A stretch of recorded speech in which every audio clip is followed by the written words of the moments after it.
Good morning, everybody. Well, this is Earl Stewart Live. That was my recorded introduction.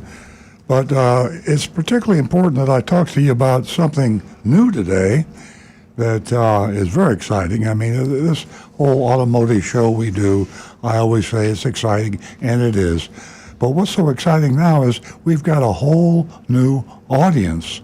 And we're out of North Palm Beach, Florida. We're actually worldwide because we stream on Twitter and YouTube and Facebook. I mean, we're all over the globe, really. But it's exciting in Florida. This is kind of our hometown, Florida. And we're way down south now in Florida. We're all the way down to like Hollywood, almost Miami.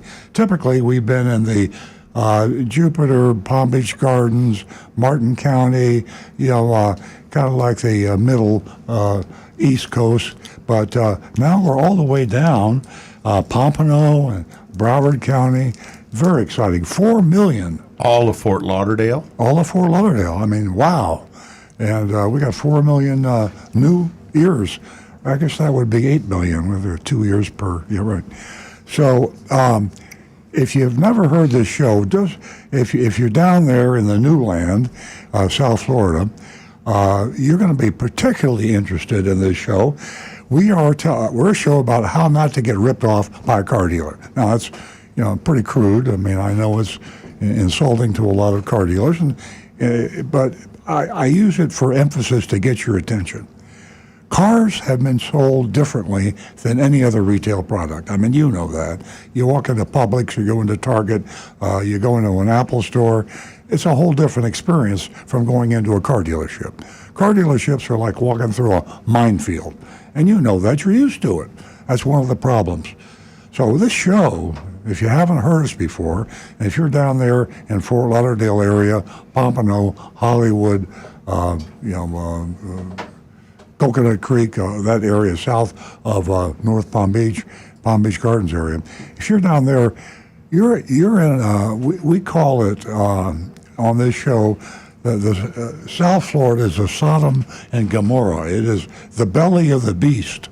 I could probably come up with a few other those comparisons, but car dealers, the further south in Florida you go, the rougher it gets.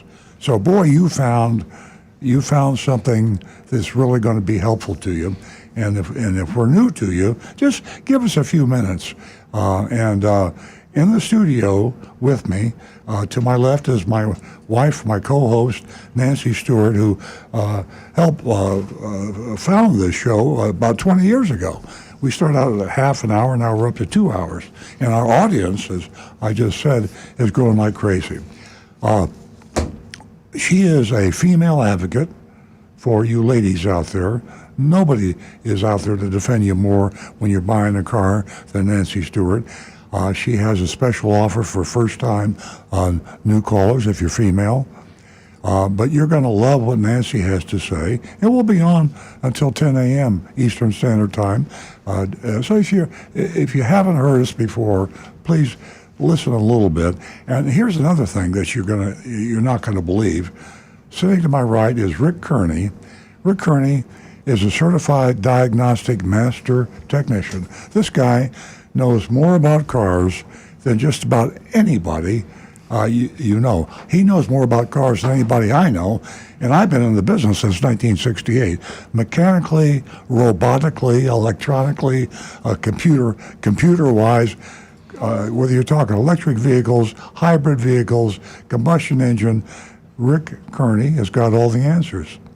And you can get the answer. You know what it's going to cost?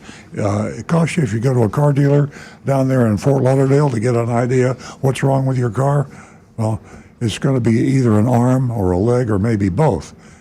Free, right here on this station. True Oldies. True Oldies. Yeah, we're all over. There's a whole bunch of True Oldies stations. And down south of us, we got 95.9, 106. That's north. South of us, we got 96.9, 95.3, and we got an AM station, 1470 AM. That's in the Hollywood area, Hollywood, Florida. But if you want to get a free diagnosis on a car, you can call the show right now, 877-960-9960. You got a problem with your car? Ask for Rick, call the show, 877-960-9960. Now, Nancy Stewart is monitoring the telephones. We have a little technical glitch this morning. The laptop broke, so she's working on a text basis with her iPhone, and the man, Jeremy, in the computer control area, when you call the show, say, hey, I want to talk to Rick, or I want to talk to Nancy, or I want to talk to Earl. That's me. He'll shoot a text in. Rick will be alerted, or Nancy will be alerted, and we will get to your phone calls immediately. I promise you. 877-960-9960. Love to hear from you if this is new. If you're in a true oldies station in South Florida, love to hear from you. I'd love to have you dial 877-960-9960. Write it down, because you probably don't have a question right now, but write it down, and when you get back to the show, we'll be on for 2 hours. We'll be on until 10 a.m. this Saturday morning. So make a note, and you might think, hey, I got a question for Rick Kearney. My car's making a funny noise. And then call Rick, describe it. He'll tell you what's wrong with it. No charge. Now, we also have a text line, and I hope you're not writing this down while you're driving, but we have a text line. That's area code 772-497-6530. That's 772-497-6530. As for me, Earl, Nancy, Rick, we're all here to help you. We could talk about how to buy a car without being ripped off by a car dealer, maintain, repair your car safely.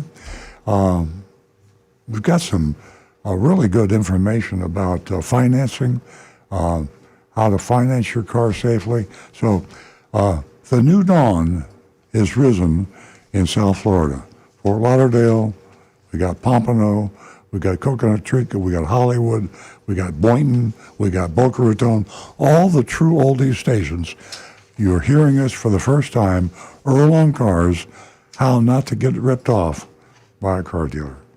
So stay tuned. We're going to let the folks here, especially you new folks from further south in Florida, meet some of our folks here in the studio. I'm going to start out with Nancy Stewart, and ladies don't get a fair shake when they buy a car. Ladies don't get a fair shake from the manufacturers or from the dealers. If you haven't heard, we've been talking about it on the show for a long time. Did you know that the National Highway Traffic Safety Association, dummies that they use in those tests, you see them on television all the time, car goes running on a rail, smashes into a wall, and then they go inside and they have the dummy inside and they say how that dummy was injured. Did you know those are all male dummies? And so as you well know, that females are built differently than males. I can promise you that. And if you're built differently, you react differently in accidents. And that's why more women are injured and killed in accidents than men, because the National Highway Traffic Safety Association had their head in the sand, and for the past, 30 years since they've been doing these crash tests, they've been using men. Like, who cares about the women? Well, I'll tell you who cares about women on this show. It's Nancy Stewart, and I'm going to turn the mic over to her, and she'll tell you about a very special offer we have for you female callers, if you haven't called the show before. Good morning, everyone, and welcome. Yes, we're right back here in the studio, live, waiting for your calls, your texts, and you may want to go over to YouTube, where you'll find Earl on Cars. Also, there are so many other ways to get in touch with us, 877-960-9960, or you can text us at 772-497-6530. And ladies, I have $50 for the first 2 new lady callers this morning. The first 2 new lady callers. And I'm going to interrupt you just briefly. You hear so much crap on the radio, and false promises and stuff like that. We're talking $50 cash, no conditions other than the fact that you're female and you haven't called the show before. And we'll send you a check for $50. It's for the first 2 new female callers. And I'm speaking directly to Pompano, Fort Lauderdale, Hollywood, Boynton, Boca Raton.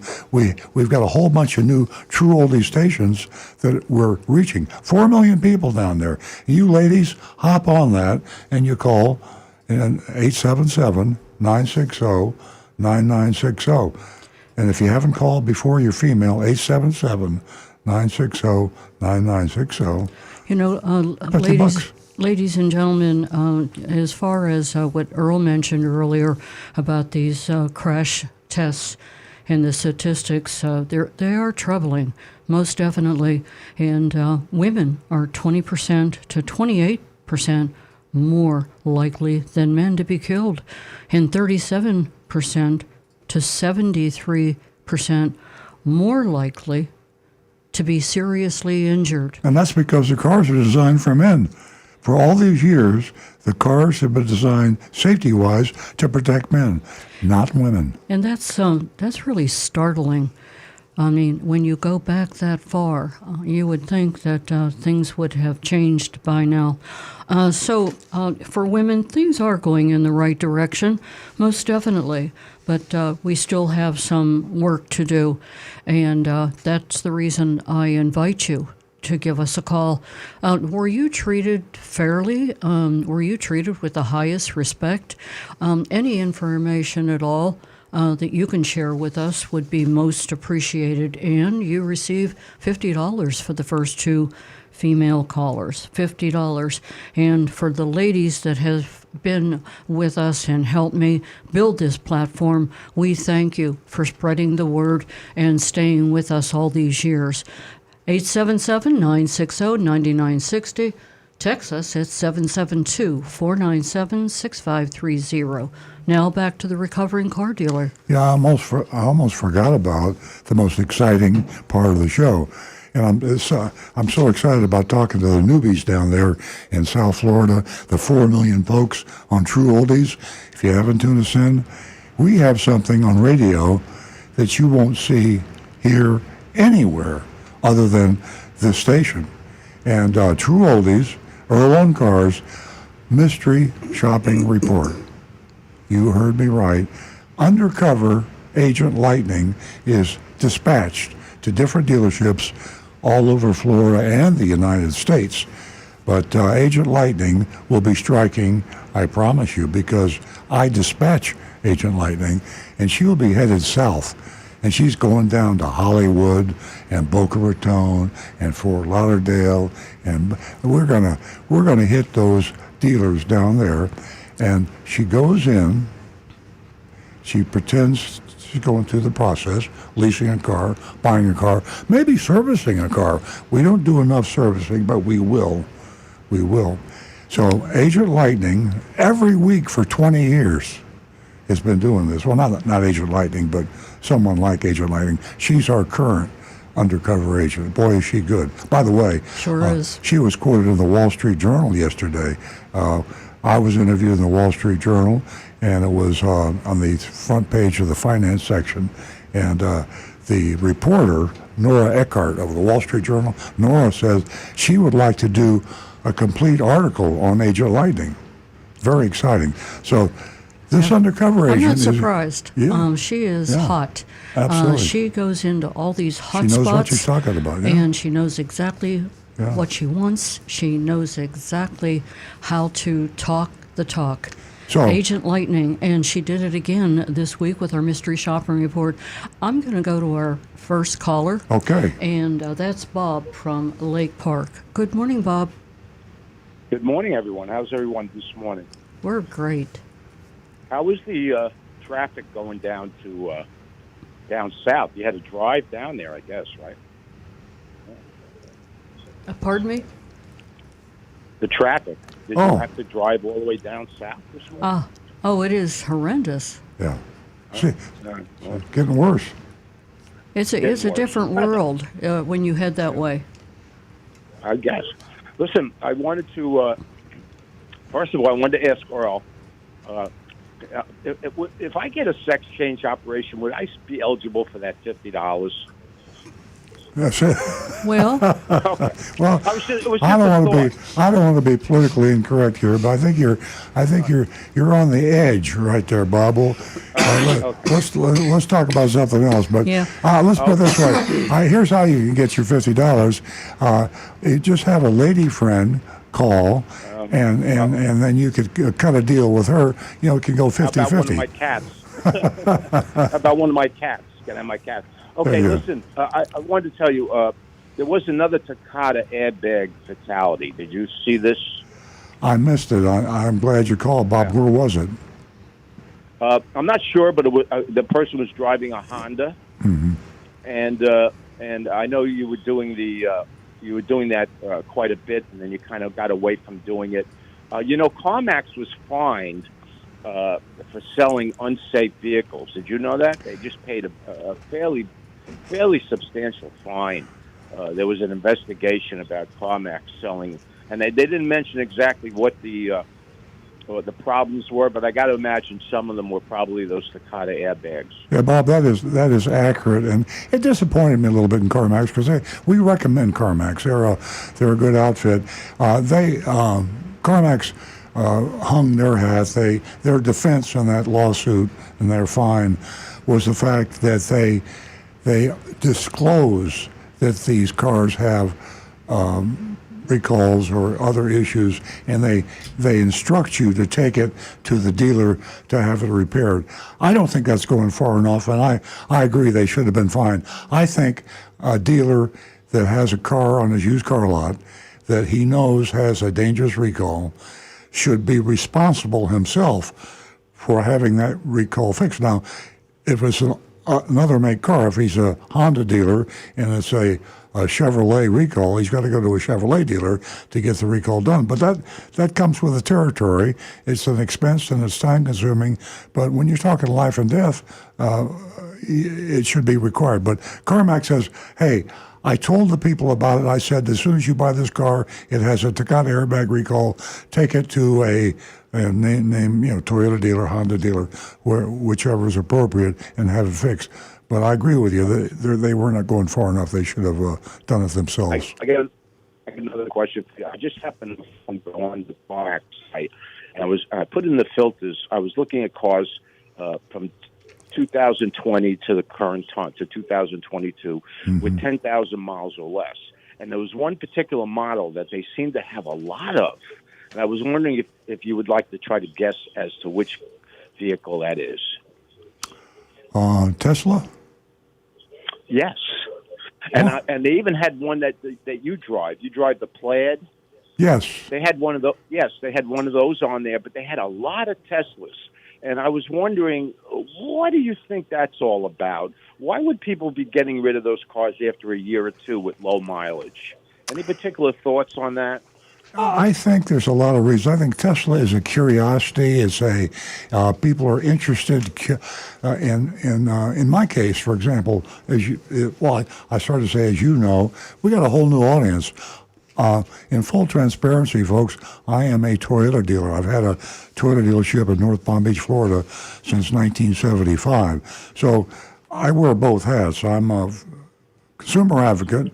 So I'm on your side, Bob, and all the other listeners to the show to help you avoid being ripped off. But I'm also a car dealer, so we've been doing it for a long time. So I look at it as a positive because I see both sides of the story. And at any rate, that a long way of going is saying I bought a Tesla even though I love Toyotas. I bought the Tesla because I was curious. And I've learned a lot about it. It's just absolutely incredible technology, fun to drive, a lot of problems. I don't think the quality of the Tesla is as good as the quality of a Honda or a Toyota. I think that the doors sound a little tinny. There's a lot of little issues that I have with my Tesla. So I think that people buy the Tesla, say, boy, this is cool. It's really fast. Acceleration is wild. Speed is off the chart. So they have that experience. They say, well, I can't be having fun. I needed something to get me back and forth to work, and I'm tired of the fun, and they traded back in.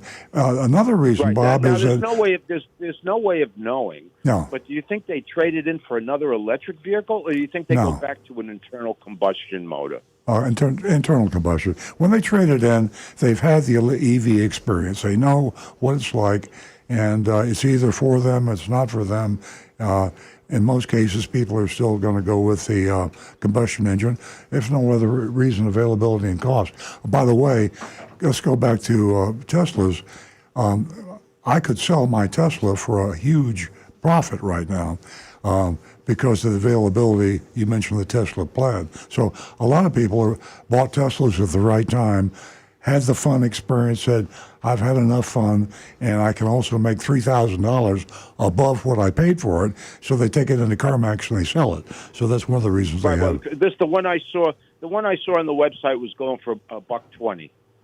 Yeah. So that's what it was selling for. I have no idea what they sell for. I'm not really in that market, but they're raising prices. The one I saw was 120,000. Yeah, Elon. But there was a lot of them. I just thought it was odd. Yeah. What do the people do with their charges that they put in their homes? Then, if they go back to an internal combustion engine, they made an investment in you had to pay for a charging system to put in your house, in your garage or whatever. I don't think that most of those. I don't think they have to have chargers. They have independent. Hey, Bob, we got a whole bunch of people holding here. Thank you for the call very much. Okay. And call again next Saturday. Bob, I'd love for you to give a call back, and I'll talk to you about Tesla. But right now we're out of time.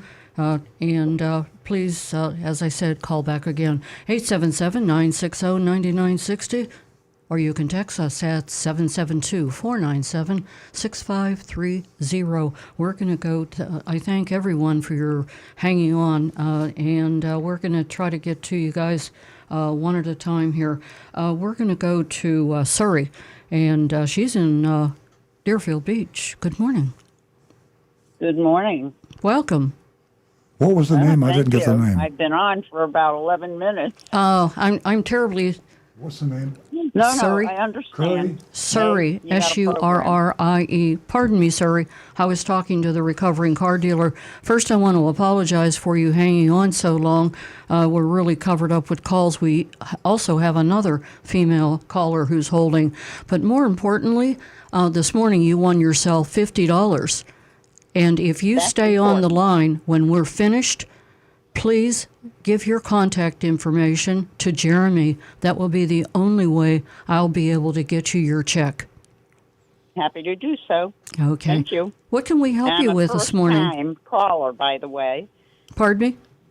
I'm a first-time caller, by the way. That's why you get the $50. I enjoy listening about the automobile information, so I'm happy that I tuned you in. Oh, I'm really glad you did too. And as a first-time caller, as I said, you won yourself $50. And the auto industry is not a new world for ladies. It's only, lately that we've been, recognized, you might say. And the reason for that is because we're quite knowledgeable. We know what we want, and we know how to get it. And when you walk into a dealership, even today, in the 21st century, women aren't respected as they should be all the time. Things are getting much better, for sure. Yep, you're right. So, as I said, I'm hanging on. Thank you. Oh, great. Thanks for calling. Okay, we're going to stay in Deerfield Beach, and we're going to talk to Connie. Good morning, Connie. Oh, hi. Welcome. Thank you. Connie, you won yourself $50 this morning for being a first-time caller. And if you stay on the line when we're finished, you can talk to Jeremy and give him your contact information, and I will get a check out to you. But I can't send it to you unless you give him the contact information. Thank you. Okay. What can we do? Question? Yes. Oh, good. My question is I got a warranty when I bought a car 2 years ago in 2020, and I bought the warranty, and I've never had to use it. And people have said that wasn't your smartest move. being that you're talking about car dealership, was that a smart? I've never done that before. I bought a 2017 Honda in 2020.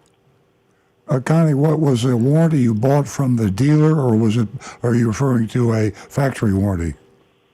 No, dealer, because it was a used car. I bought the dealer one. Oh, okay. Yeah. It was by Honda. It was Honda.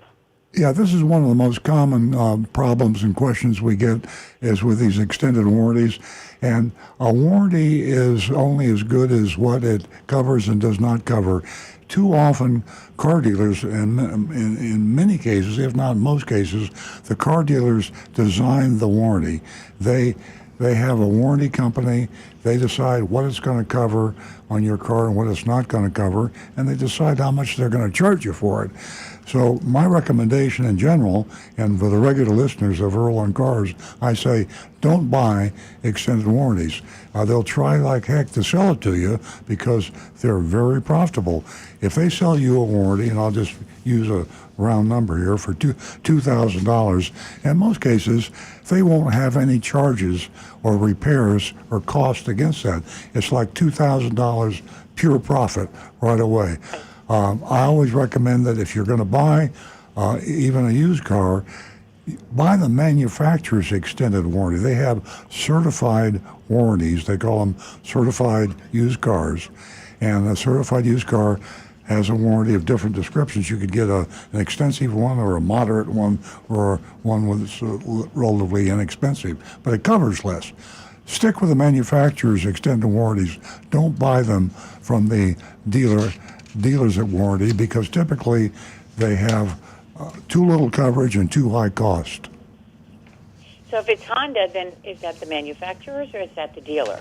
Well, the manufacturer is legitimate. I also say this. You're talking about a real quality car. Honda is just an excellent car. Consumer Reports gives them very high marks. You take care of a Honda, you do your factory recommended maintenance, and you're going to have very few problems. So you don't need anything other than, if it's a new car, of course, you get a warranty whether you want it or not. But if you buy a used car, I wouldn't even buy the manufacturer's warranty. But if I had to buy one, and a lot of people buy warranties like they buy insurance, it's for peace of mind. They sleep better at night. Okay, I've got fire insurance on my car, I got collision insurance on my car, and I have a mechanical extended warranty contract. You feel better. If you have to have that good feeling, buy the manufacturer's warranty, not the dealer's warranty. Thank you. You're very welcome. The And reason I bought it is because Connie, it has thank you all for the calling. electrical.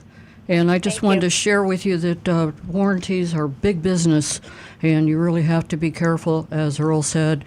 And my question is, what doesn't it cover? So that's my experience. Thank you so much for calling, and stay on the line. Thank you. 877-960-9960, or you can text us at 772-497-6530. And don't forget your anonymous feedback. We love hearing from you from anonymous feedback. You can say whatever you want. Nobody can trace you and find you. Honestly, they can't. So that's www.youranonymousfeedback.com. Now back to the recovering car dealer. Yeah, our new folks in South Florida, the new 4 million listeners all the way down to Hollywood, Fort Lauderdale area, welcome aboard. If you're listening to a true oldie station in South Florida, you're listening to Earl on Cars right now. How not to get ripped off by a car dealer.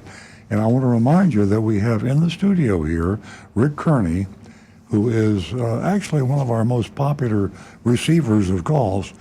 Everybody has got a question about a car. If you're driving a car, even if you're not driving a car, you probably have some questions about it.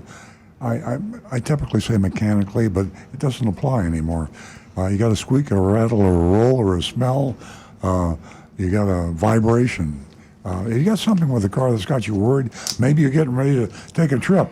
You're going to drive into the Carolinas or New York or maybe California. You're going to be taking a long trip. You don't want to be out there on some turnpike in the middle of the night on Sunday and have your car stop or the red light come on and you have no idea why.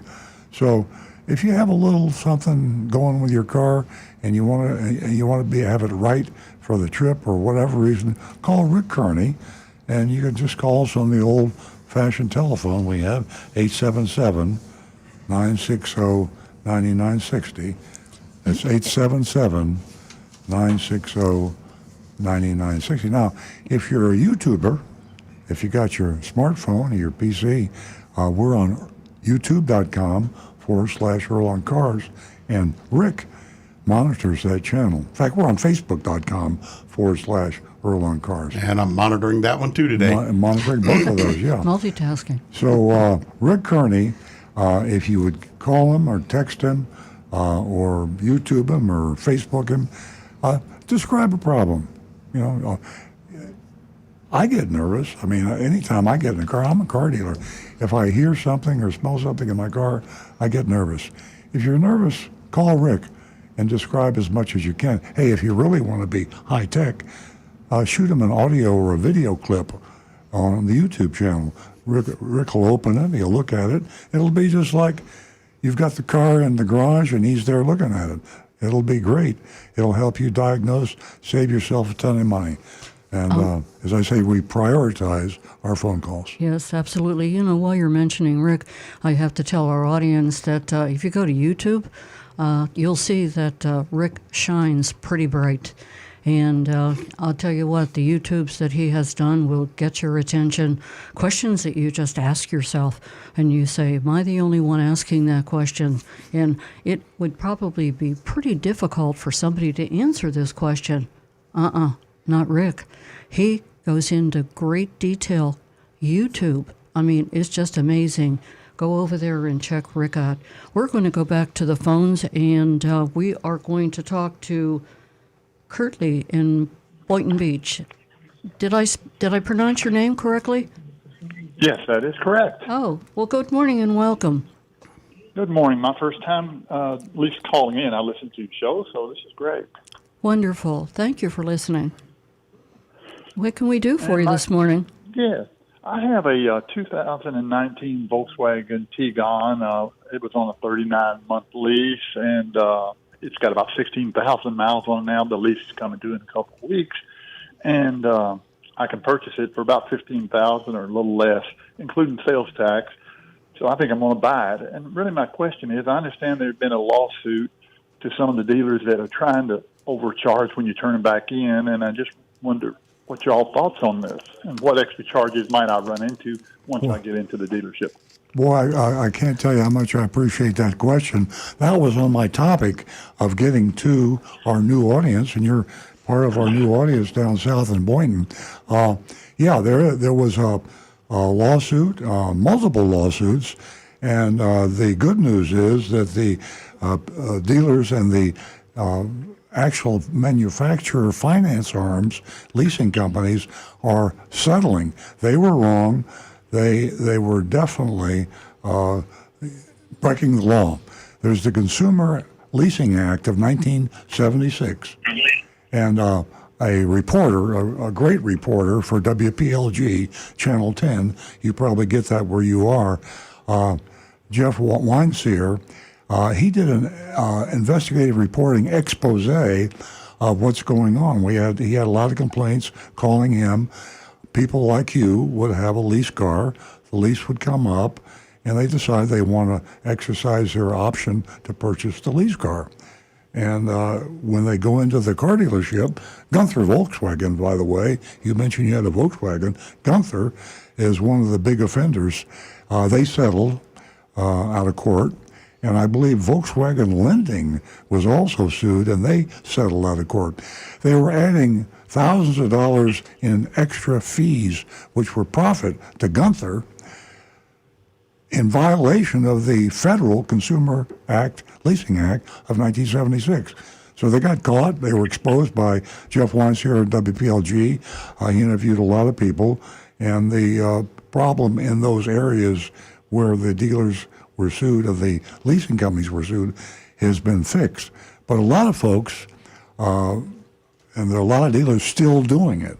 And you are now helping me alert all of our new audience, the 4 million new listeners south of us, down the way, all the way to Hollywood and Fort Lauderdale area, that if you have a purchase option on your lease car today, chances are you have equity in that. That means that the market value is much higher than your contractual right to purchase it. So you exercise your purchase option. The Consumer Leasing Act protects you against the dealer adding anything to that purchase option price. On your lease contract, that price is your right to buy at that number, and you should stick to that. If they give you a hard time, Chrissy, then call Jeff Weinseer, or I'll give you the name of 2 or 3 attorneys that'd love to hear from you. Very good. So really, except for the sales tax, they shouldn't tack on much of anything. Is that correct? Yeah, only government fees. You have to have a license plate. You have to pay sales tax. But there is nothing that goes to the dealer. Only the state of Florida, just like when you buy any car. But you get your lease contract, and on that lease contract, you'll see the purchase option price. That is all you should pay. Only thing can be added are government fees, Florida sales tax, and a license plate. Okay. I find it interesting. I talked to my dealer the other day, and when I first did the lease, they say they don't own it anymore. Volkswagen of America owns it. But now that it comes through, Volkswagen of America says you take it to your dealer. And I went over there because we had to get something serviced on another car. Yeah. And when I took it over there, they told me you have to go through a salesperson, and they have to inspect the car to make sure it doesn't need brakes or tires. And if it did, you'd have to put it on. Well, they're breaking the law, and there's 2 or 3 lawyers that I can give you the name of. Or if you call Jeff Weinseer at WPLG Channel 10, he'd love to go in and interview that salesman in that dealership that's trying to charge you more, because this is red hot. I'm amazed that the dealership doesn't know about it, but there's always somebody last to get the message.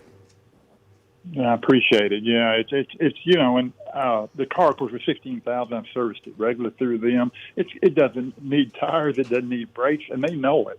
Yeah. And I just think you just can't go directly to finance and on that. And I think my wife's got one more question. Okay. Yeah, the warranty on this was originally 6 years, on unlimited warranty on powertrain. And of course, my understanding, Volkswagen now, if you bought a new Tiguan, they dropped that down somewhat. That's not really a very good question, but it's an interesting fact that they've reduced, and maybe some other manufacturers have too. Yeah. Here's if you got a pencil handy, you or your wife, if you want to write down Jeff's a cell phone number. He's the investigative reporter for WPLG. It's area code 954 364 2823.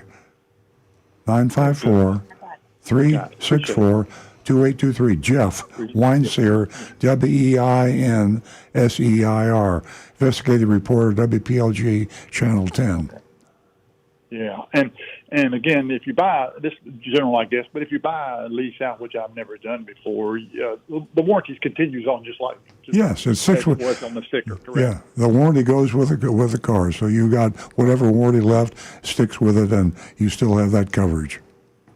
Very good, Earl. I appreciate your time and the help on this. Well, please call again Curtly, and spread the word. This is Nancy Stewart. Yes. Let me share some information with you. You can go to Earl on Cars and you can read his column on the topic that he just discussed with you, and that's a salute to WPLG TV South Florida and investigative reporting by Jeff Weinseer. It's just an amazing column, and it's been a lot of hard work, and it's been a long journey, and we've gotten a few people's attention, and Ashley Moody, the Attorney General, and we're looking to get Governor DeSantis' attention. But it's a great read, so go to Earl on Cars, and you'll find it right there. Okay? Thank you, Nancy. I sure will, and I'll go in Tuesday to see how the thing works out. I might be calling you next weekend. Well, Very good. Call us back. Yeah, please. Give your wife my best, and thank you for calling. Thank you so much. You're quite welcome. Thank you for the Y'all have a questions. Thank you. Y'all have a good holiday season. The same to you. Happy holidays. 877-960-9960. Or you can text us at 772-497-6530. We are going to stay with the phones. Howard has been holding from Jupiter, but I want to give a shout out to Chuck, who's calling us from Oklahoma. Please hold and be just a little bit more patient. Oklahoma. Good morning, Howard. Good morning, everybody. And Earl, can you explain exactly what the powertrain covers and how long is the warranty? Let's talk about Toyotas now.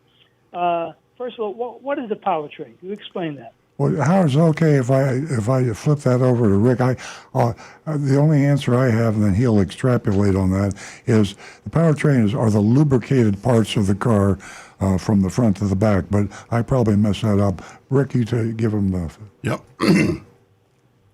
Basically, to use the Toyota for an example, it's a 5-year, 60,000-mile warranty. It covers all internally lubricated parts, including such things as the drive axles and the transmission and the engine. And it will even cover the wheel bearings if they are on a drive axle. So if it's a front-wheel drive car, even your front wheel bearings and the axles are all covered 5 years, 60,000 miles. The rear wheels, however, if they don't have drive axles, those are only 3 year, 36,000. If it's an all-wheel drive vehicle, then all four of the wheel bearings, the axles, and everything that is internally lubricated is covered under that warranty. Okay. Now, I have another question for you. Why did the automotive industry mostly do away with shock absorbers? Say that again, Howard. Yeah, why did the automotive industry, I would say about 60%, did away with shock absorbers are no longer in the drivetrain in most cars. Is that correct? Right. They're now 336, 3 year, 36,000 mile. Okay, so that's okay. Next question. Did anybody ever shop Canada and see what's happening up there? Canada? Because I have a question. What's the story? Are they doing the same thing that the dealers are doing down here, which is robbing the people? Oh, sure. Probably not as bad.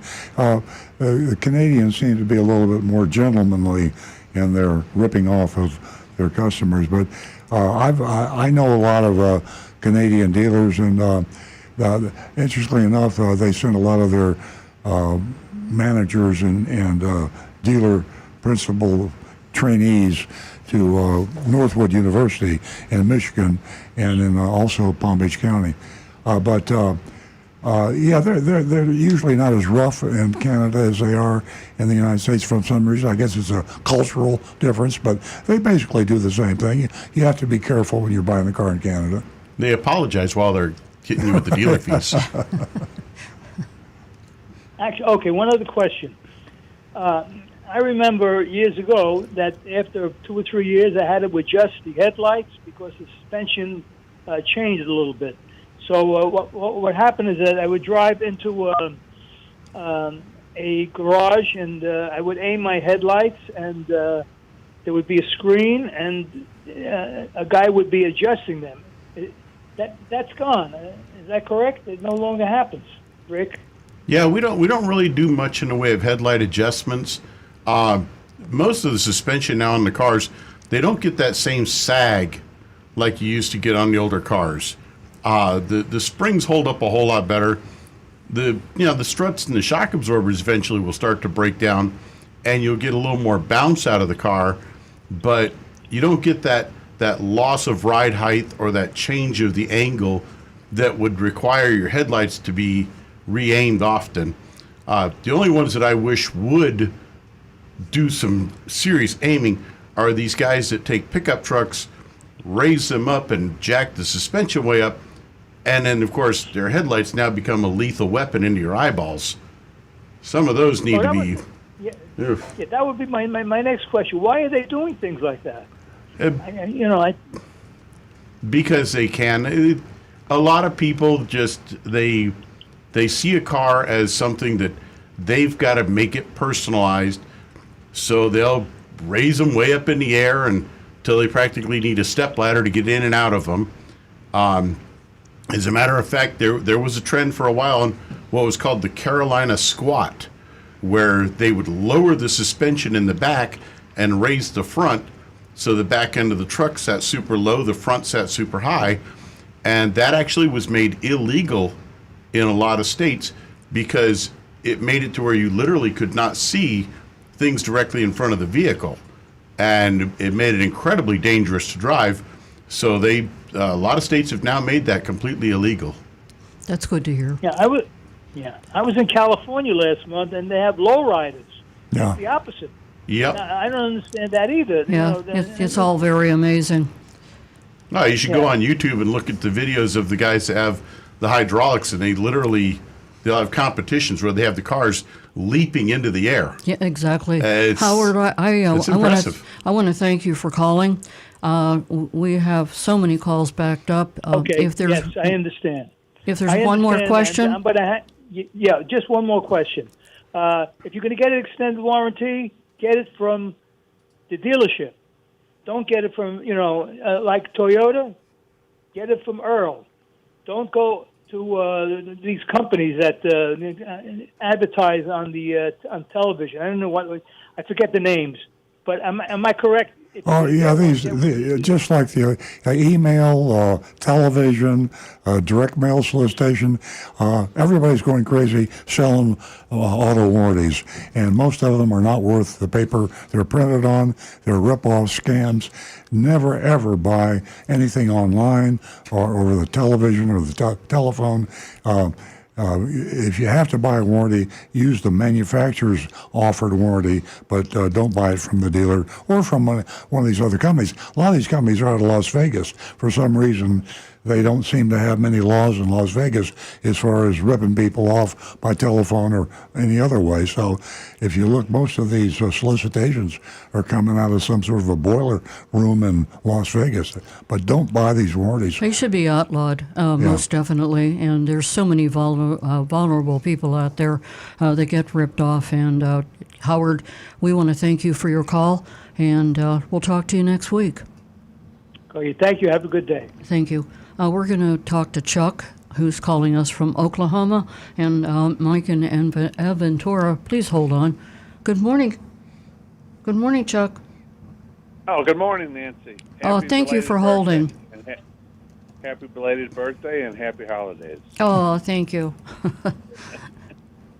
I've got a. Excuse me, and we're covered up. We have a birthday tomorrow. Guess who that is? The one and only. Earl Stewart. Happy birthday. Good time in December. Oh, yeah? Fantastic. Got a 2006 Chrysler. Can you hear me? Yep. Yes. Yep. Loud and clear. 2006 Chrysler, 113,000 miles. Just got the lightning bolt light come on the dash a couple days ago. Ooh. And car just dies completely no matter where you are. Luckily, it is able to restart.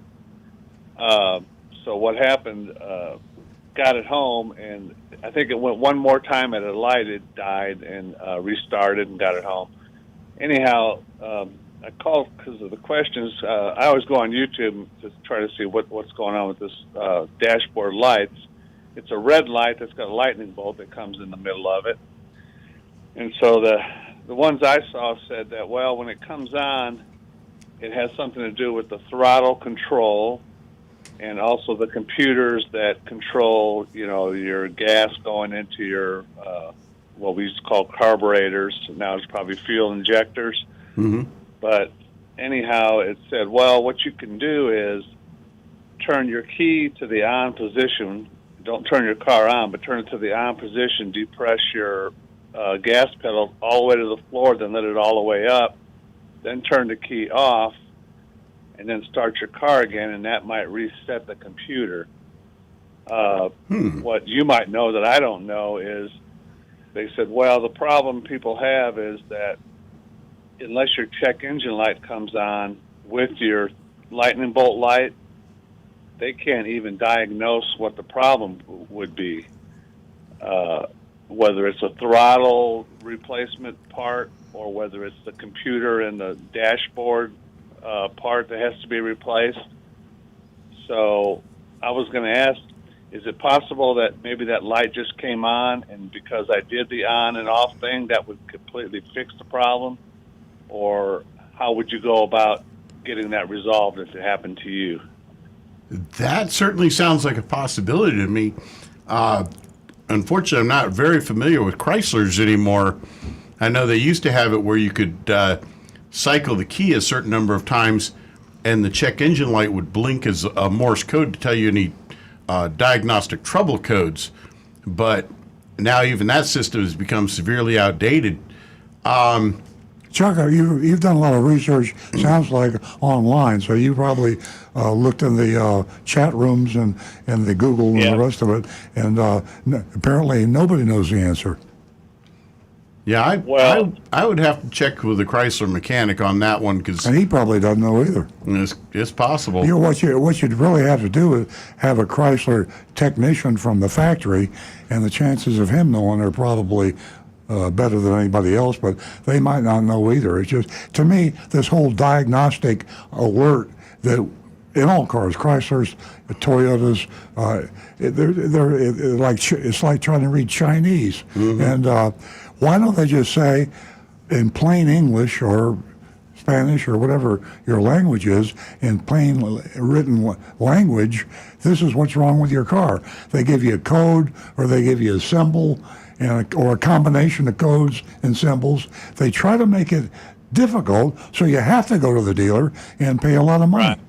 I just wonder why they would have a warning light that doesn't record any information about why the light came on. Yeah, exactly. That seems crazy to me.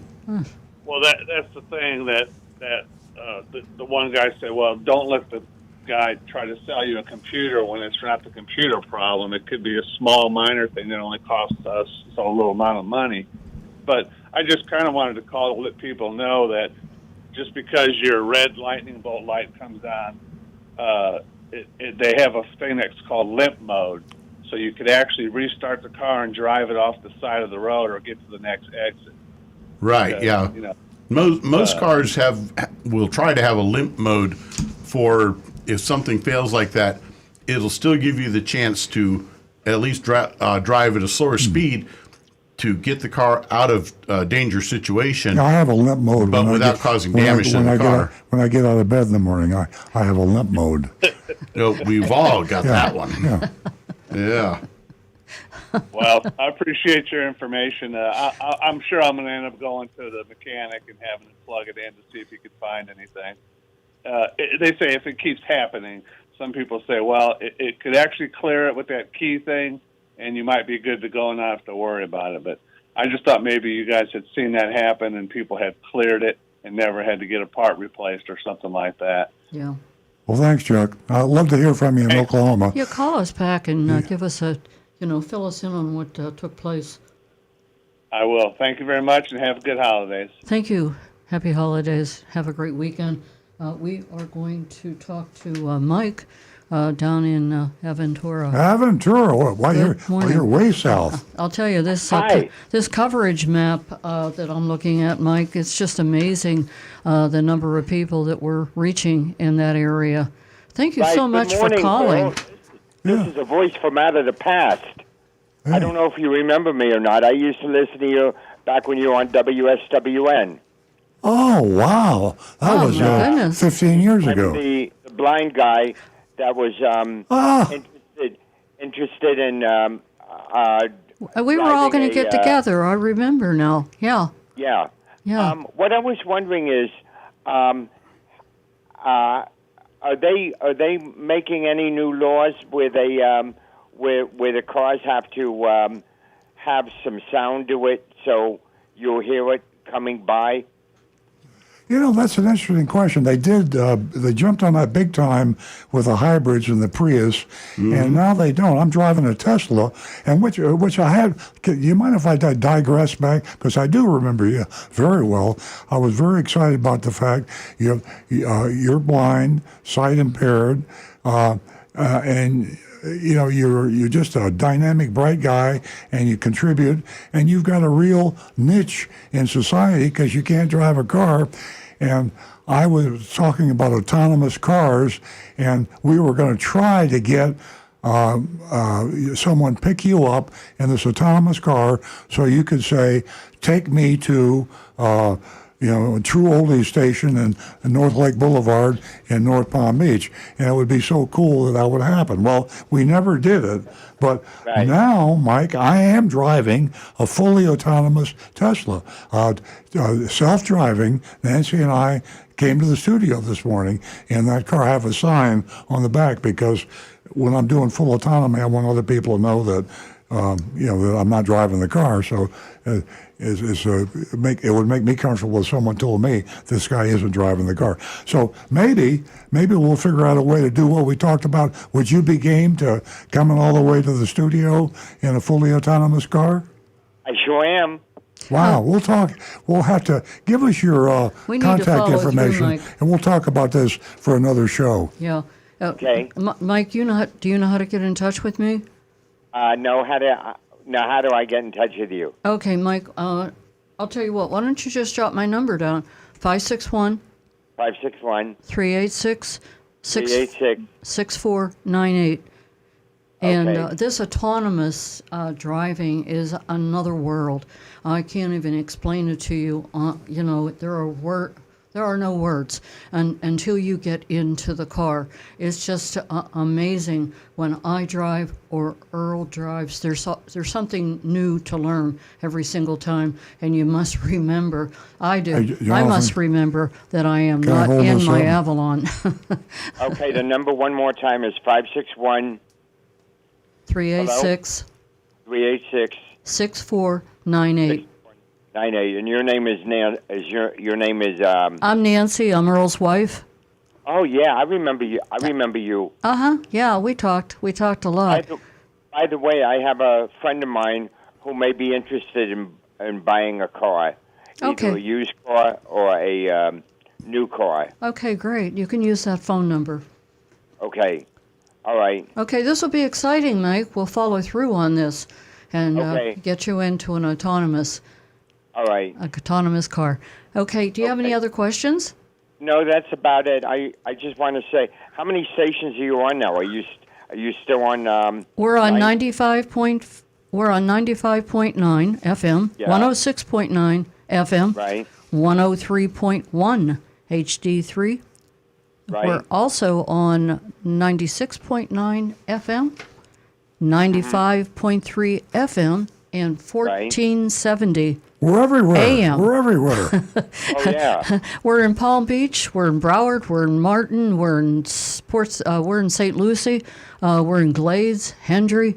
We're in Indian River, Okeechobee, and guess what, Mike? We reach over 4 million listeners in South Florida. Oh, that's great. Can you believe that?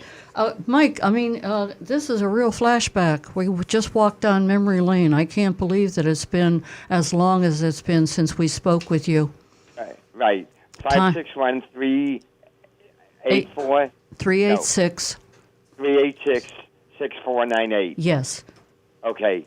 All right. I'll have my friend also call you too. Okay, great, Mike. Happy Thanks a lot. holidays. You too. Bye-bye. Bye-bye. 877-960-9960, or you can text us at 772-497-6530. I have a feeling that Rick has got a whole lot of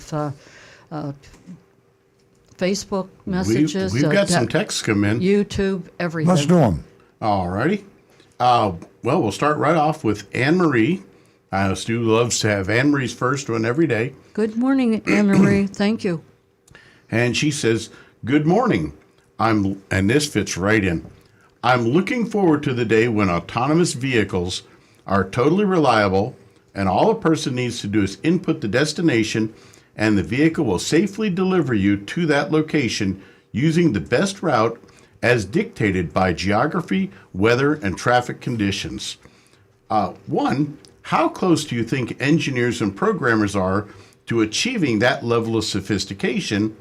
And two, when do you predict that totally reliable autonomous vehicles will be available at a price that the average family can afford? Thanks. P.S. I hope Stu is feeling better. Oh, thank you. Thanks, Anne-Marie. That's a great question. Your questions are always great, Anne-Marie. You're the best caller, texter. And you hit the heart of the matter, which is the reliability of the current autonomous and then the time span when it will become safer than humans driving. It isn't, I don't think, safer today. Nancy and I drive in it, fully autonomous, and I feel more nervous, to be honest with you. I love my Tesla. I'm a Tesla devotee. I love Elon Musk, and I know a lot of people out there hate him, and they hate Teslas. I mean, it's really kind of cool. It's like, it's either you love Elon or you hate him. And but this Tesla is not ready to be released as an autonomous car. And I find myself, I always worry about my own driving. I mean, I try to be careful. So you're thinking about yourself. And then if you're a good driver, you think about the other drivers on the road. Now, that's a lot to think about. You haven't got time to text or drink coffee. If you think about those two things seriously. It's a different world. Now there's a third thing you think about, the car. Because I can't help when I'm in a Tesla with full autonomy turned on, I can't help but be my own driver. I know how close I would follow that car ahead of me. I know if I'd begin braking for that caution light, I know that I see that dog on a leash over there starting to cross the street. That's the way my mind goes. I don't think it'll be a long time before we're cured of thinking how we would do it. And then you have to watch the other drivers. This is where the autonomous cars, I don't think quite are there yet. Think about this. When you're in traffic, don't you try to make eye contact? You come to a four-way stop, you want to make eye contact. I try to wave and smile at people because I know that if they smile at me, they see me. We communicate. We communicate visually, and the autonomous car doesn't get that. My autonomous Tesla is too careful. And we go through a construction area, and they're just too careful. By that, they brake too often, too much. And if they see a human being on the side of the road that is standing a little bit too far off the curb, they'll stop. Yeah, it's an obstacle course, of course, for them right now, autonomous. It's definitely an obstacle course, and you have to be more aware of the drivers around you because you're driving altogether different than the everyday driver, and the autonomous vehicle is enforcing the laws that most of us have broken all this time we've been driving. So it's a delicate situation. Imagine the day that's coming when there are so many autonomous cars on the road. Yes. It's 99% of them, and they all are communicating with each other. Exactly. Bingo. Over the air communication, instantaneous communication, way faster than the you answered Anne-Marie's wave. question right there. That will be the day, Anne-Marie, when everybody is dancing to the same sound, same music, and every car talks to every other car. It'll be so much safer. I than human look beings. forward to that day. Yeah. Everything will be in rhythm. Day. It'll be in sync. It'll be much easier. Yep. 877-960-9960, or you can text us at 772-497-6530. Now back to Rick. And this one is from Kyle S. Good morning, everyone. I hope Stu's back is improving because back pain can be debilitating. My dad needs to walk with a walker because of a spinal fusion surgery. And he says, my question is, if Toyota still gives dealers end of month and end of year bonuses for hitting sales numbers, with the inventories being so very low still. Before the shortages, people have said that the last day of the month, and especially the last day of the year, a dealer would be willing to lose thousands on a new car deal if it means they might hit a $100,000 bonus from the manufacturer. Is that still the case this year? No, I mean they still have bonuses, but they've been reduced considerably. There's incentives. The big incentive that car dealers have today is to earn more cars. By that, sell your cars faster, because the faster you sell the cars, the more production, the more higher percentage of that particular manufacturer's production you earn. If you're an Acura dealer and you sell cars twice as fast as your competitor down the street, you'll get twice as many cars. And when the smoke settles and the huge demand, low supply situation evaporates, you'll be ahead of the game. But incentives are about half of what they were before the COVID issue and the shortage issue. And this next one from Jay says, thank you to Earl and Rick for responding to my text regarding my 2004 Corolla with the P0420 trouble code last week. Unfortunately, ignoring the check engine light is not an option for me since I live in Illinois, which requires emission testing. Do you recommend taking the aftermarket route as an alternative to spending $2,500 for an OEM catalytic converter? Thanks for producing a show that is a valuable resource to the consumer, and I hope Stu is recovering and feeling better soon. I would get the lowest price converter I could find. I would absolutely go that route, and I would even investigate, talk to a parts supplier about LKQ. LKQ is a company called Like Kind Quality, and they actually are a salvage company. They get parts for cars from junkyards all around the nation, and they may very well be able to find you a manifold with that catalytic converter in it at a much lower price that, while it's not brand new, it may still have quite a bit of life left in it and could save you a fortune on that. Great information. But I would definitely look at other options, aftermarket or a used part, and try that and see what you can find on that source. Boy, I love that. I just Googled it, LKQ, online auto parts, search by make, model, and year. Comprehensive selection of affordable used auto parts, inventory of 200 plus parts facilities. They got 200 facilities all over the United States. LKQ, Like Kind Quality. Very good. Great idea. Thanks. Yeah, We that's actually a get great idea. At the shop, we get quite a few engines and transmissions and other items like that from LKQ because of how much it can save the customer cost-wise. Yeah, absolutely. The old junkyard, for you old guys out there like me, junkyards don't exist anymore. They might call them junkyards, but they're high-tech, they're digitalized, computerized, they sort by quality, year, make, model. It is a huge source of saving a ton of money.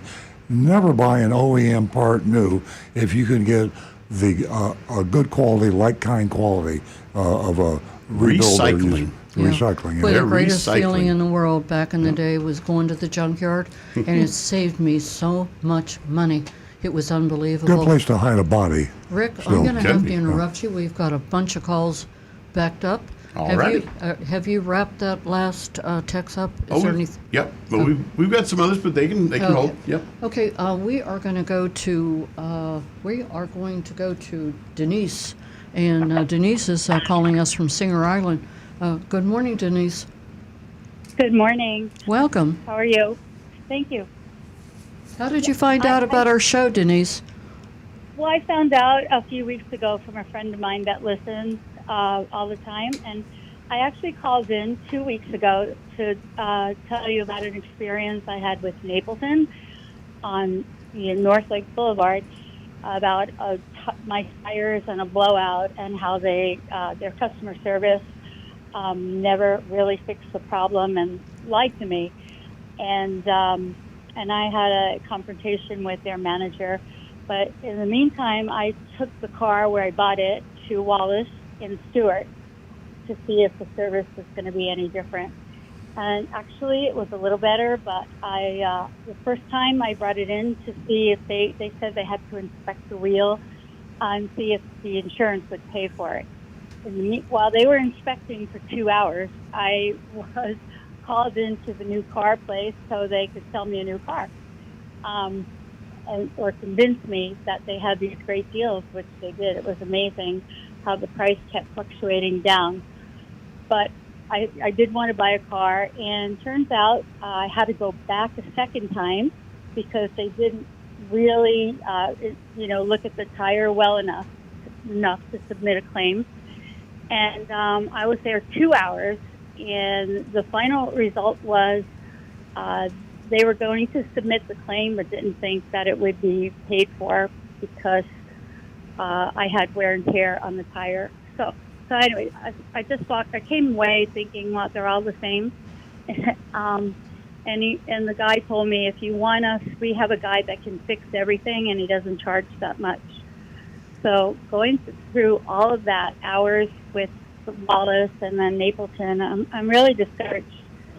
I don't think I'd go back and buy another Hyundai for sure. Boy, exhausting. Yeah, it was exhausting. And yeah, so I just, I don't know if they don't give you the right information, and their goal is to sell you a new car. Pretty much what I, Were you alone, Denise? Yeah, I was alone. Mm-hmm. Okay, is that usually how you operate? If you go into Unfortunately, yes, I'm a single person, and I thought I was able to do it, but I realized, you need to go with someone, especially a man. Yeah. Yeah. Well, I suppose it could be either or, but it's a as my husband refers to it, a real minefield out there. And just when you think you've got complete control, the show goes sideways. And it's just not for a woman. It could apply to anyone and everyone. So don't discount yourself, because you just said as a single woman, and it sounds like as if you're pretty knowledgeable. I thought I was, and then, I couldn't believe, and the salesperson sat me down because I looked at a car. I said, I would love that if you could do an even trade. And he said, we can't do that, but I'm sure we can do a good deal. So, have to work up the numbers, go out, talk to the manager. He came back. I said, I can't do it. Then another manager, I guess the general manager, came to talk to me, and he's made me so many offers.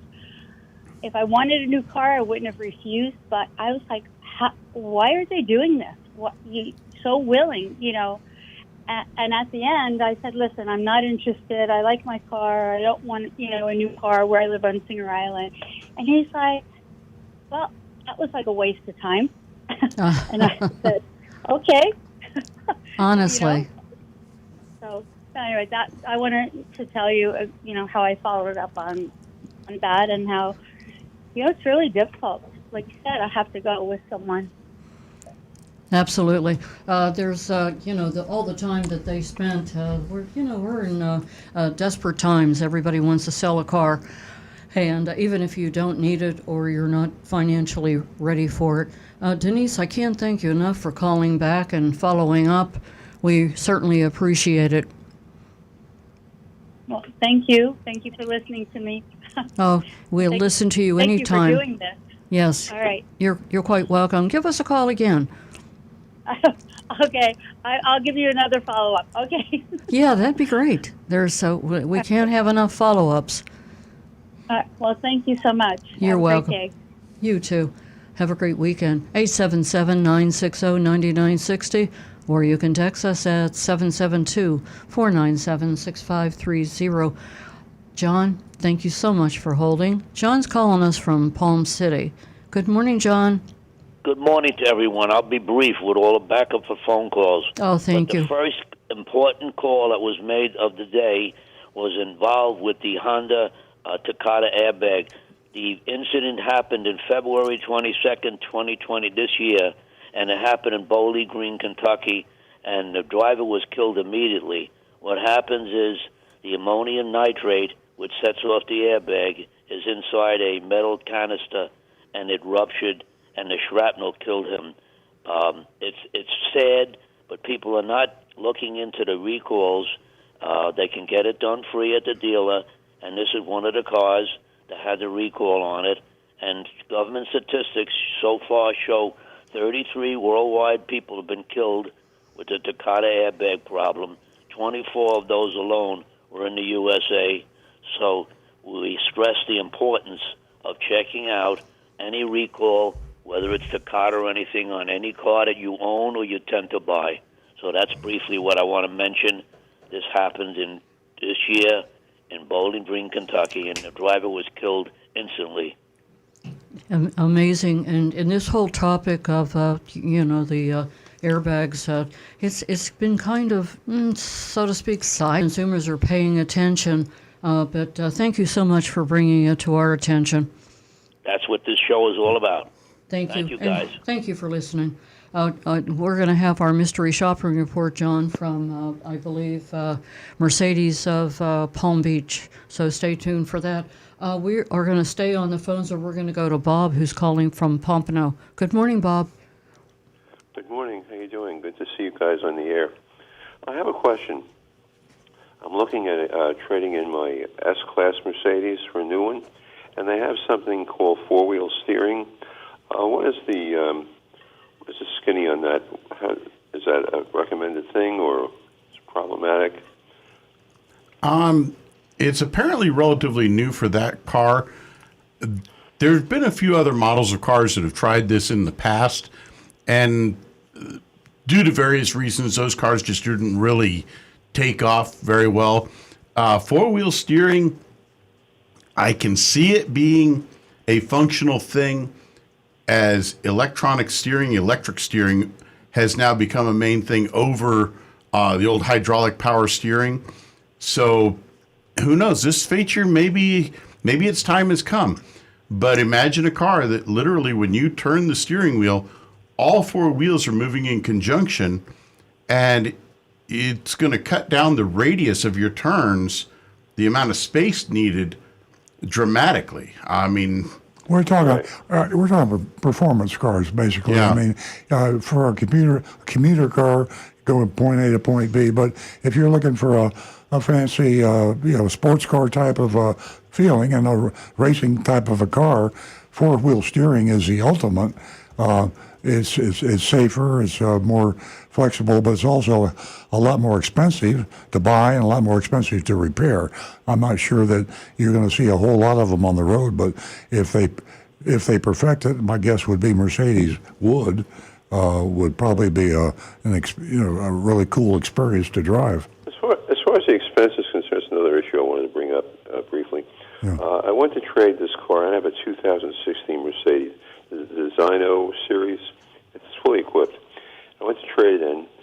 It gave me a decent trade-in price, but they depreciate a lot, and to a new one. And then at the very end of the deal, they said they wanted to add $15,000 onto the list price for a new car, bringing the new Mercedes up to about $140,000, $150,000, $160,000, something like that. Mm-hmm. And how is it now when you buy these cars? It's still I used to negotiate. Now they negotiate. They control negotiation. That was about 2 years ago, year and a half ago, maybe. Mm-hmm. So we just kept the old. The other one's fine, no problem. I'll use that one. But I'm 82 years old. New is new, and I have the ability to buy. The expenses bother me that much, but it bothers me if they would add $15,000 over the list, over the sticker price. Yeah. They get what they can, and that's what the market's like these days. But if you can afford it and you want it, God bless you. Yeah, hey, but the thing is, anyway, I'm saying, are they still doing that? Do you know, or they're still doing it, but it's coming down. It's mitigating a bit. It'll probably be several more months before the market is anywhere near back to normal. But yeah, they're still getting a premium on the average over MSRP. You mentioned that you would help in buying a car or helping and find one. Something I heard it. I was half listening to it this morning. Is that something you could assist in? I think he's referring to your vigilante program. Oh, the vigilantes. Oh, yeah. That's what it was, right? Yeah, that's. I've got my vigilante hat right here. I'm glad you gave me a chance to put it on. Yeah, for thank you. All you streamers out there. There you go. Yeah, we have on EarlOnCars.com, we have an application for folks that have that ability to help their neighbor buy, lease, maintain, or repair a car. A lot of you folks out there are extremely schooled in how to negotiate a good price, or maybe how to find the right repair person. So if you've got that ability, you like to help people, go to EarlOnCars.com, fill out an application. We'll send you a hat, cool little hat with a nice little vigilante symbol on the top, and we'll put your name and contact information with your permission. And folks around the country will be able to call you. If they're not tuning in Earl on Cars on Saturday with us, they can call you and get a little bit of help. Help your fellow man buy a car. Yeah, and Marty is the And listen, leader of the pack. I used to listen to Golden Hands in the same spot years ago, and he had a very good show on about cars. I like that you're on this spot. I'll be using it frequently. Very good. Hey, Bob. One of my great resources, Donovan on YouTube. This guy, he's got a lot of knowledge on the luxury car end. And he says he would recommend staying away from the four-wheel steering on Mercedes. He says from his experience, they're not very reliable. And so far, Porsche is the only company that's actually been able to get a four-wheel steering that works quite reliably. Is Donovan a vigilante? I don't know if he is. I was just going to ask that. He should be. If I were going to be in the market for a car, I would want him by my side. Yeah. Yes. We've got. He'd probably get me below their invoice price even nowadays. Definitely. Really? So we have Marty and we have Donovan. I'm sorry, what was that, Bob? How do I contact him? Donovan, what? He's one of our listeners on the YouTube channel. He's just a listener. I don't know if he's a vigilante or not. But we need to try to recruit him. Yes. That's good. Most Well, definitely. Thank you guys very much. I'll let you go now. I have more calls. Yeah. Well, Bob, go to Earl on Cars and take a look at Earl's Vigilantes. It's a win-win situation. Sign up. Sure. Okay. Thank you so much. Have a good day. 877-960-9960, or you can text us at 772-497-6530. We're going to go to Gary, who's calling us from Naples. Good morning, Gary. Good morning, everyone. Nice to hear from you. Nice to hear from you. I've called a couple times, and you guys do a great job on the show, and I've been in the car business 43 years. But with all that being said, I think this may go to Rick. Rick, I have a Hyundai that I use as a commuter car, and I put, I'm getting tires. Should I get the factory tires, or should I get the Pirelli P0 rated tires? Because I put on about 100 miles round trip a day, and I don't mind the price point. I'm just looking for a better tire, because I think tires are the first thing when I commute. Well, judging by the idea that you've got a very small contact patch of the tires that actually keep your car on the road and keep you in control, I would go for the highest quality tires I could find, and I would go on to like Consumer Reports, check what their recommendations are, and I would go with that. And if the P0s are rated highly and they're good tires, I would go with it. But I would just make sure you stick with the same size tire. But I would get the highest quality I could get, because, I mean, when you come right down to it, you've got a little tiny square on each tire that is actually touching the ground, and that's the only contact you have with keeping that car under control at all the various speeds that you're traveling and all the weather conditions and the road conditions. So, yeah, the tires are the most important thing on the car, in my opinion. Great. I just want to say one thing. The way you guys operate your radio show is terrific. Now, I can just imagine the way you operate your dealership. But you must just be a top-notch organization, and I think you do a great job. Gosh, with all your experience, we really appreciate that. That is quite a compliment. Well, you guys, I listen to you. I really live on the. I'm from Naples, but I live here on the East Coast, and I'm still in the high-end automotive business, in the pre-owned business. But I listen to you guys on the way into the office on Saturdays, and I think the problem with today is no one compliments people. They do a great job. I think you guys do a great job, and my hat goes off to you. Thank you very much. Thank you. Thank you. Thank you very much. And thank you for Be safe, tuning guys. in. Be safe, guys, and have a happy holiday. Happy holidays. And again, thank you for tuning in. We hope to hear from you again.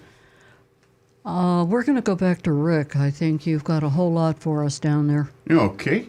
Let's see here. I'm actually going to go with a YouTube comment here. Donovan says, Mercedes uses hydraulics to do the rear steering when you've got electric steering. Why? And they do up to 10 degrees of movement left and right.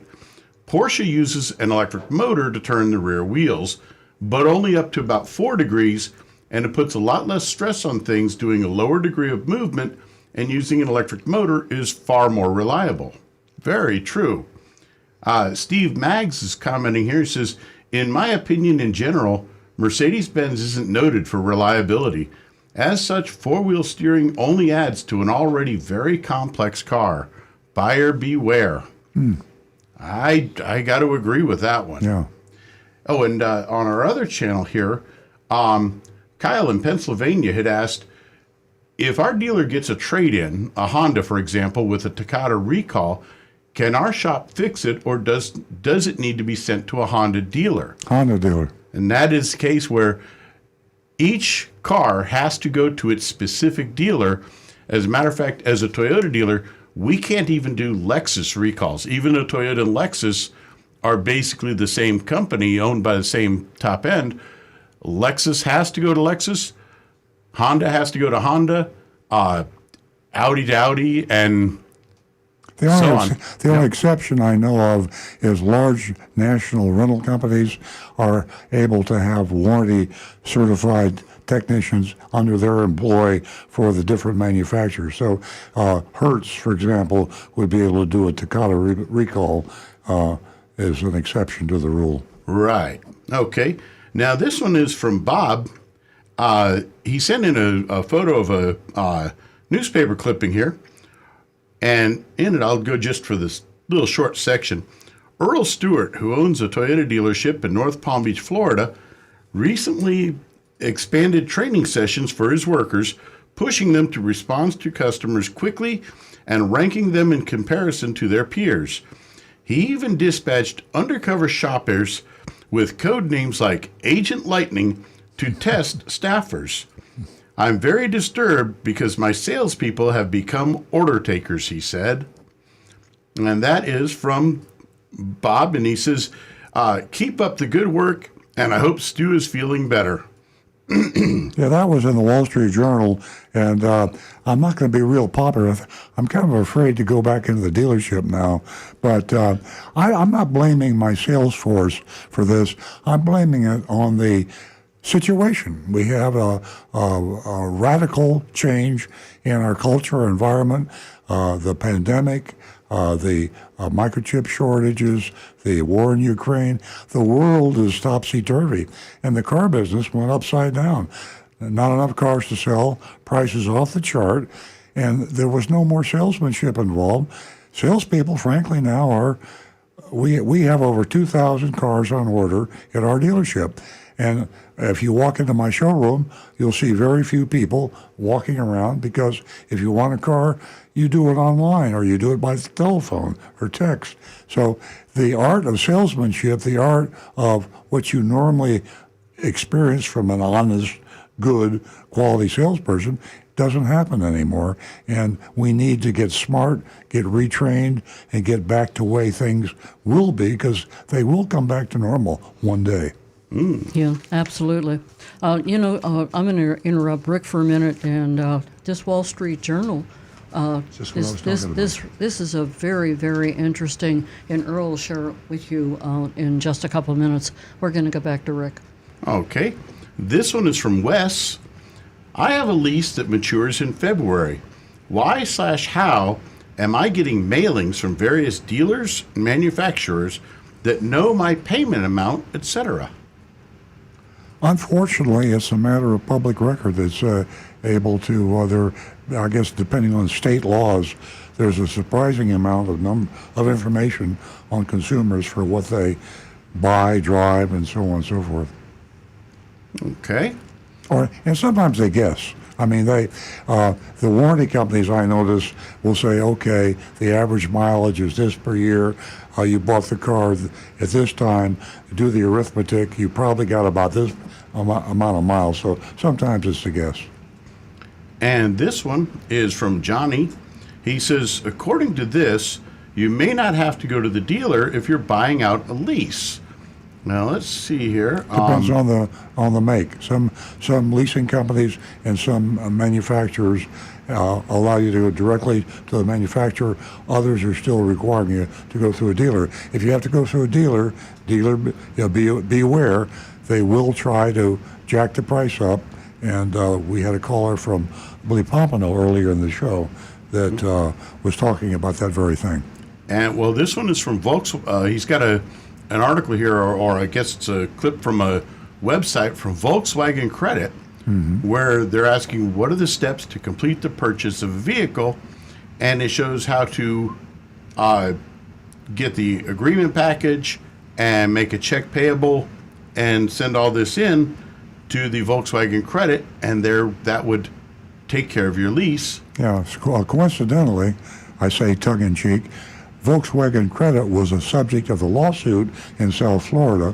Volkswagen Credit was exposed on Channel 10 WPLG TV by Jeff Weinstein, and they settled for an undisclosed amount because they were screwing the customers just like the Volkswagen dealers were. So if you have a lease car today and you go to a dealer or a leasing company, the Consumer Leasing Act of 1976, a federal law, says you must be able to buy that vehicle for the purchase option price in your lease contract, not 1 penny more. Now, you do have to pay state fees like sales tax, and you do have to pay for a license plate, but the dealership, the leasing company, gets nothing. You have that purchase option price and not 1 penny more.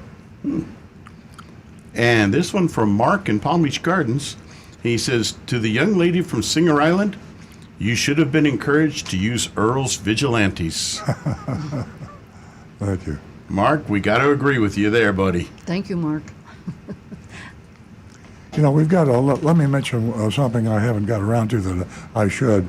Talking about used cars, and we're talking about lease cars and options to purchase now. The good news for you lease owners will continue, according to the Automotive News forecast, up until 2023. The positive equity in car leases will continue into 2023. So if you had a 2020 car and lease ended in 2022, your positive equity, believe it or not, on the average would be $8,536.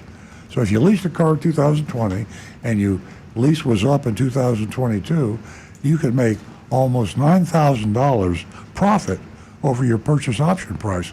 That's why the dealers are trying to take advantage of you and hit you with a lot of fees. They want a piece of the pie because you're getting a big piece of the pie with that equity. So be careful if you have a lease car now, and you should be able to make a nice profit if you turn it in 2023. Okay, where are we? We are ready for the mystery shopping report. Mystery shopping report. Now, my apologies in advance. You've heard a couple of callers. My son Stu, a regular member of this show here, is the guy in charge of mystery shopping reports. He coordinates directly with Agent Lightning, who was quoted in the Wall Street Journal yesterday. And she's very happy about that, and I am too. She does a great job. Fantastic job. But we don't have the expertise with Stu. He's got a back issue, and he's working to get that fixed. He'll be back shortly, I hope, and we'll be able to have a more intelligible, more classy mystery shopping report. So I'm holding it in my hands. I will fumble and stumble a little bit because it isn't put together neatly and cleanly the way Stu always does.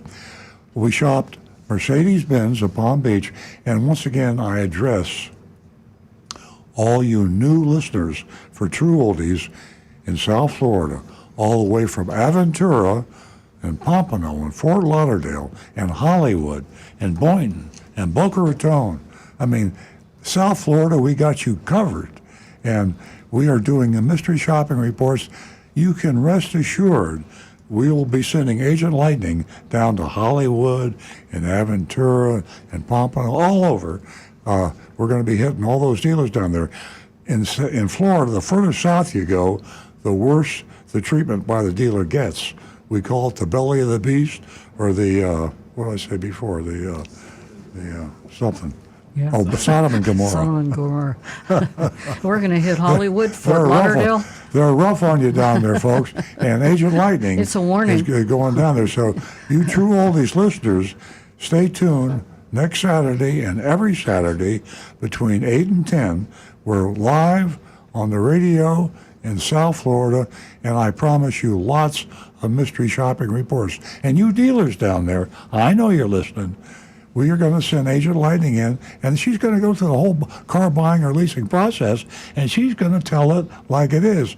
If your salesman tries to lie, cheat, and steal, it's going to be on the air, your name, the name of your dealership, the name of the salespeople, the name of the sales manager. So clean up your act, South Florida. Yeah, and let me tell you something. Nobody has sued the recovering car dealer. And these mystery shops have been going on for 20 years. 21 years. Yeah, sue me, I dare you. And because truth is a perfect defense against libel and slander. I dare you to find one lie, one distortion, a misstatement of truth in any of my mystery shopping reports. We're very careful. And here we go. Mercedes-Benz of Palm Beach. We shopped. Agent Lightning did. I'll speak in the first person as if I were Agent Lightning. I arrived at lunchtime, and I was greeted by a salesman named Vivlan, V-I-V-L-A-N. He was very friendly, asked what brings me in today. I showed him this picture of a car, and Agent Lightning, he takes her smartphone, and she takes pictures of everything. I mean, she's a really good spy, and she does a great job. I was looking at this picture of this Mercedes online, pointed to the showroom floor and asked, is that the car? He took a look and agreed that it was. Okay, so we're at Mercedes-Benz of Palm Beach, or actually in North Palm Beach, and we mystery shopped them this week. Okay, again, I am now Agent Lightning. He asked me if I'd mind following him to his desk. I said I'd really like to look at the car first. He then asked for my license so he could put me in the system while I looked, and then asked me to text him my phone number. That's interesting. That's a neat way to do it. Reluctantly, she didn't like that. I wouldn't like it either, I guess. But I texted him my phone number. I continued looking at the car and taking pictures before going over to where his desk was. He never said a word to me about the features of the car or taking it for a test drive. Well, that's not good. Just let me look while he went to his desk. Now, it made sense. I figured out why he wasn't that into showing me the car. He was, are you sitting down for this one? I mean, hang on to your seats. Here's why he didn't look too interested. He was watching the World Cup soccer game on his computer. Now, I'm a customer. I'm in there to buy a Mercedes at Mercedes in North Palm Beach, and this guy's watching television. He's watching the soccer game. Hard to believe, right? I mean, you'd think he'd at least turn it off or mute it or something, but I mean, he wasn't ashamed of it. Maybe he had a big bet on it? Probably. I don't know what it was. I figured he wasn't showing me the car. He was watching the World Cup soccer on his computer. The volume was up loud. He could use headphones or earphones. I could barely hear him when he was talking. It's a live picture too. I mean, this is a new. I mean, every now and then we get something we've never seen before. Here it is, a salesman so complacent and so casual and could care less about the customer that he's got the soccer game blaring out at the same time he's trying to talk to the customer. I could barely hear him. Vivian asked me if I was planning on financing or leasing then and how much I was planning on putting down before excusing himself to go get the numbers. So there's a first.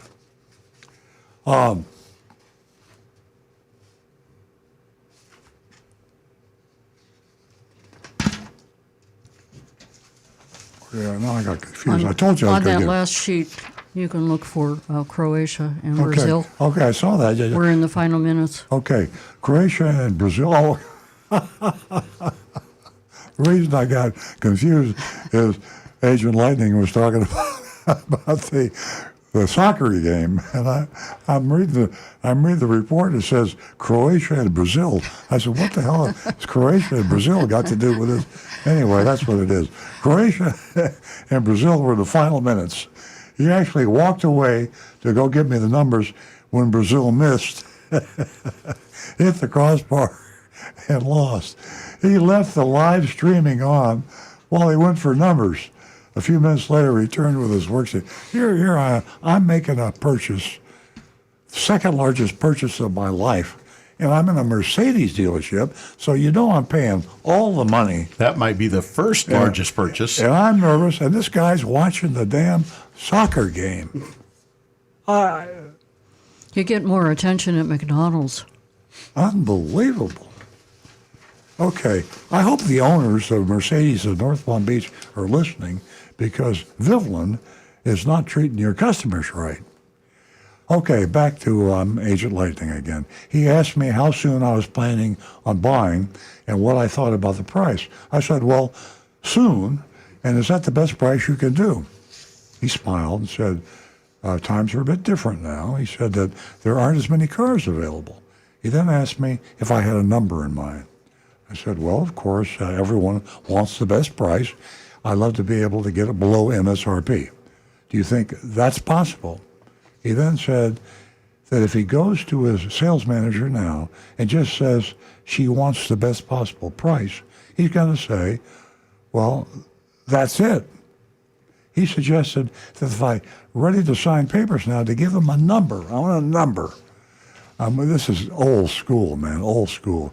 I'm willing to buy at my number. He'll see what he can do. I thanked him for his advice, and I'll have to think about it. He highlighted his phone number and said I could either have the card or take a picture of it. So there we are now. He came back with a worksheet. This worksheet showed that the asking price was above MSRP. They said the market value selling price was $42,510, and that was the MSRP, but they added $295 in taxable fees and $1,000 $995 doc fee, which is hidden fee. So they added $1,300 over MSRP, which is really not too crazy on a new Mercedes, but it's still over MSRP.